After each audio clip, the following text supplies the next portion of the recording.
In 1947, in the heart of Los Angeles, a crime so disturbing was discovered that even seasoned police officers struggled to process what they were seeing.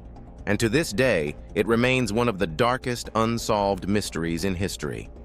The victim was a young woman named Elizabeth Short, later known to the world as the Black Dahlia, an aspiring actress whose life ended in a way that still haunts investigators and true crime experts alike. Her body was found in an open field, but this was no ordinary murder scene. It looked staged, almost deliberately arranged to be discovered, and what made it even more chilling was the precision involved. Her body had been cleanly cut in half, completely drained of blood, and placed in a position that suggested the killer wanted attention, not secrecy, which immediately set this case apart from typical crimes of the time.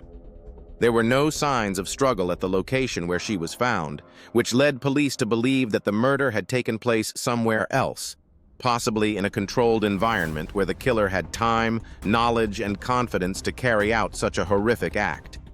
This detail alone raised disturbing questions about the kind of person capable of doing this, with many investigators suspecting that the killer may have had medical or surgical training due to the clean and methodical nature of the cuts.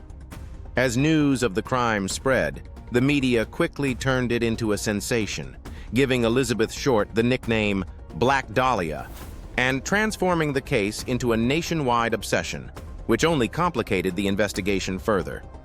At one point, the killer allegedly sent letters and personal belongings to the police, seemingly taunting them, adding another layer of psychological terror to an already gruesome case.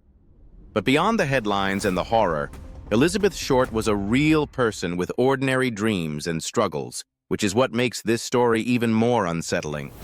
She had moved to Los Angeles hoping to build a better life, chasing the same idea that brings thousands of young people to the city even today, trying to find work, stability, and maybe a break into the film industry.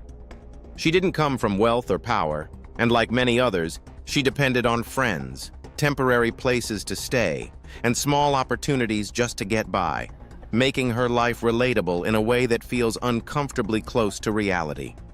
Over time, more than 150 suspects were investigated, ranging from doctors to Hollywood insiders, yet none of them were ever definitively linked to the crime, and the case slowly became a puzzle filled with dead ends, false confessions, and lost evidence.